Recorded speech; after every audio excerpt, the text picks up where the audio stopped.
Imagina que después de haber invertido tanto cariño en tus hijos, un día al volver a casa después de tu trabajo, te encuentres con que han desaparecido para siempre.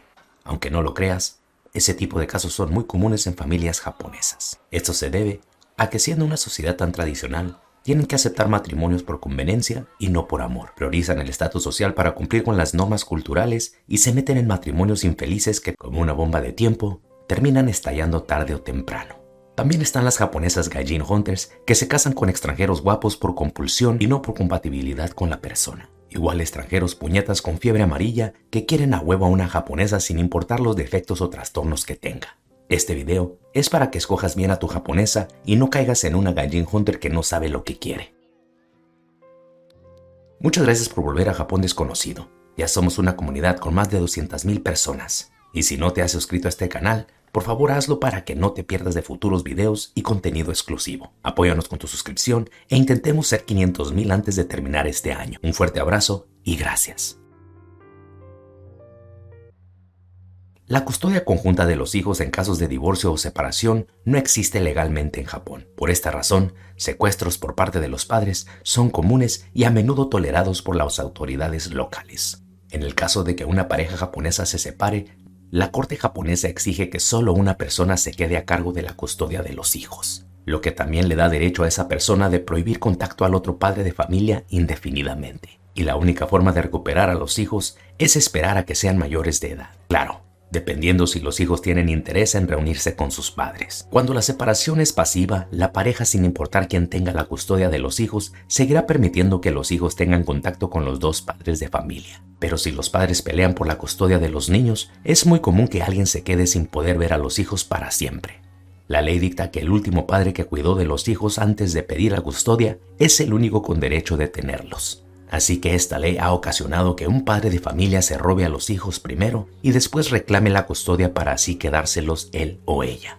Esta ley afecta de igual manera a la pareja japonesa, pero cuando el matrimonio es interracial, todo es mucho más complicado. Aquí es donde la ley japonesa indiscutiblemente se pasa de salchicha con su discriminación disfrazada. En el caso de una familia interracial, por ley el japonés siempre tendrá la custodia, inclusive si el familiar japonés es una amenaza para los hijos. Randy, un australiano que al descubrir que su esposa japonesa lo engañaba con otro, perdió a sus hijos. A pesar de que por sus hijos él intentó salvar su matrimonio, la esposa lo abandonó. Un día, mientras la relación parecía estarse arreglando, la esposa desapareció con sus hijos. El pobre quedó confundido y asustado hasta que comprendió lo que había pasado.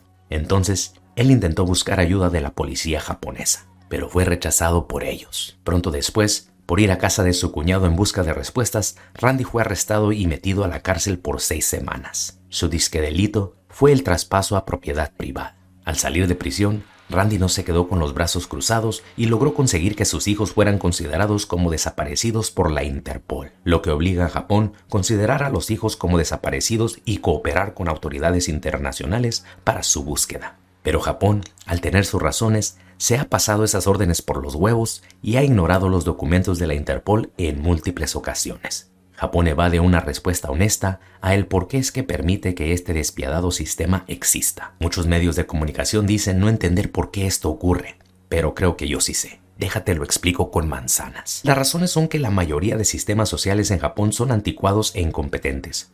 Carecen de recursos y especialistas en temas como este. Ponte a pensar. No es que sean terribles personas, sino que no pueden comprometer esta ley, ya que, como dijo el trabajador del Game Center de Instagram, si te cambio el Kissy rosa por el Huggy Wuggy azul, entonces lo tendré que hacer con todos los clientes y me quedaré sin Huggy Wuggys azules. Básicamente, si te ayudamos a recuperar a tus hijos a ti, lo tendremos que hacer con los cientos de miles de personas que esperan lo mismo. Y Japón no tiene el presupuesto para tanto servicio social. Así que la respuesta a tus hijos secuestrados será: ahorita no, joven, mejor hay a la vuelta. Por cierto, síganme en Instagram. Fichot, que ha vivido en Japón durante 17 años, dice que su esposa lo acusó en la corte de violencia doméstica, pero más tarde se retractó de la reclamación. Esto se debe a que todo era una mentira. Sin embargo, la mujer, conociendo la ley japonesa, decidió raptar a los hijos y aprovechar el bug, o sea, el racismo japonés, para que la ley la protegiera. Al Ficho ser separado a la fuerza de sus hijos y conociendo el destino que le esperaba, decidió tomar medidas drásticas para recuperarlos. En el 2021, en aquel entonces Ficho de 39 años de edad, decidió empezar una huelga de hambre frente a la embajada francesa en Japón. La dramática protesta de Ficho tenía como objetivo llamar la atención sobre la difícil situación de padres que, como él, se les niega la custodia o la visita de sus hijos después de un divorcio. Como lo mencionamos antes, los niños al ser japoneses, el gobierno se los da al padre de familia japonés sin importar las circunstancias del divorcio. El francés pasó más de 12 días sin comer algo y sosteniendo una bandera que describía su causa. Débil y desnutrido, el hombre había perdido la conciencia y cayó al suelo en algunas ocasiones, hasta que en una de esas se fracturó un dedo. Su asombroso acto con tal de recuperar a sus hijos conmovió no solo a extranjeros, sino también a japoneses que pasaban por lo mismo. Ficho recibió apoyo de varios funcionarios europeos y embajadores de la Unión Europea.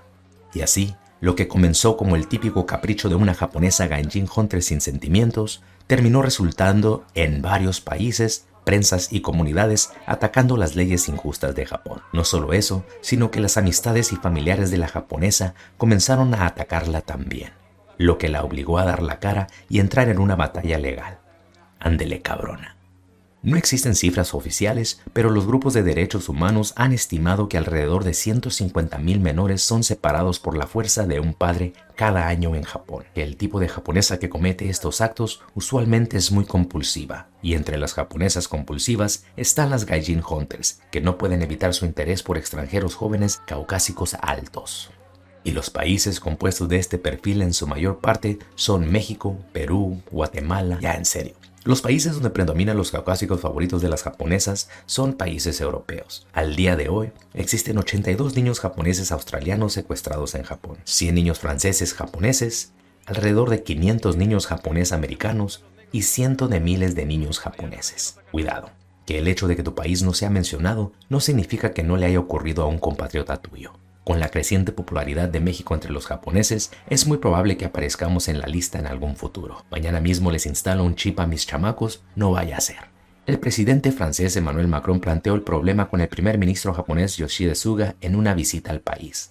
Pero Ficho, que no había visto a su hijo de 6 años y a su hija de 4 años desde agosto del 2018, dijo que la intervención del señor Macron no había cambiado nada en la situación. El Ministerio de Justicia respondió con que tenían interés de revisar la ley, ya que al igual que los secuestros también había muchos reclamos de que no se estaban pagando las manutenciones de los hijos. También, la ministra de Justicia Yoko Kamikawa expresó que lógicamente es obvio que lo mejor para los hijos es mantener contacto con los dos padres de familia.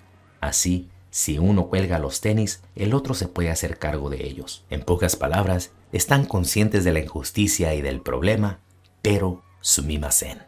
En el 2020, el Parlamento Europeo exigió a Japón cumplir con las normas internacionales sobre protección de la infancia y a permitir la custodia parental conjunta después de que las madres japonesas negaran el acceso a varios ciudadanos de la Unión Europea a sus hijos. A pesar de que se tuvo una junta con Abe y Suga en ocasiones diferentes, el tema no avanzó. Personalmente, este tipo de casos yo los conocí primeramente por 2 de mis mejores amigos y otro por parte de una colega de mi esposa. En el caso de uno de mis amigos, la esposa japonesa se separó de él cuando la bebé estaba recién nacida. Se le prohibió acercarse a la esposa o familia de su esposa indefinidamente. Por suerte, 4 años después, la esposa decidió hacer un trato con él. Le dejaría tener a la hija en días festivos a cambio de más dinero. Ahora el pobre vive estancado en Japón, sin dinero, sin familia y sintiéndose oprimido por el sistema. Pero total, su hija significa el mundo para él y por esa razón no se rinde. Del otro amigo desconozco la historia, pero lo único que sabemos es que él espera que su hija sea mayor de edad para que pueda decidir si quiere verlo. Él sabe dónde está ella, pero tiene prohibido al igual que todos acercarse a su hija. No pienses que aquí siempre el extranjero sale perdiendo. De hecho, en el caso de la colega de mi esposa pasó todo lo contrario. Ella, siendo japonesa, se casó con un francés de dinero, dueño de un restaurante en Japón. Por razones desconocidas, el francés le fue infiel con una empleada. Al darse cuenta la esposa, empezaron las discusiones. Pronto después, durante una discusión, el esposo la golpeó, le incineró su pasaporte y escapó de Japón junto con los hijos. Y creo que este tipo de casos sucede también en varias ocasiones. Aquí es porque el problema no son tanto la mentalidad de las personas, sino la ley en sí. El hecho de que esta ley existe causa que en el momento de cualquier divorcio las parejas actúen de esta forma. Ponte en lugar de estas familias. En el momento que sabes que tu matrimonio valió pito, automáticamente el miedo de perder a los hijos te domina. Por esta razón, actúan bajo desesperación y prefieren tomar medidas antes que la ley japonesa se involucre. Los japoneses raptan y esconden a los hijos mientras los extranjeros huyen del país con ellos. Hasta ahora el gobierno japonés mantiene la excusa de que esta ley es necesaria por otro problema. Este es el alto índice de violencia doméstica en Japón. Claman que esta ley mantiene lejos de sus agresores a víctimas de violencia y maltrato, y que si anulan esta ley, los agresores regresarán a violentar a sus exparejas. No lo sé, pero me parece algo absurdo. ¿Qué opinas tú? Escríbeme abajo en los comentarios. En fin, el propósito de este video es de que seas consciente de los riesgos que hay al casarte y tener hijos con japoneses. Y si no te convence este video, dejaré abajo el enlace de un documental en inglés sobre este tema. Si llegaste hasta el final del video, por favor escríbeme en la sección de comentarios "Cuidado con las Gaijin Hunters", para agradecértelo personalmente. Gracias.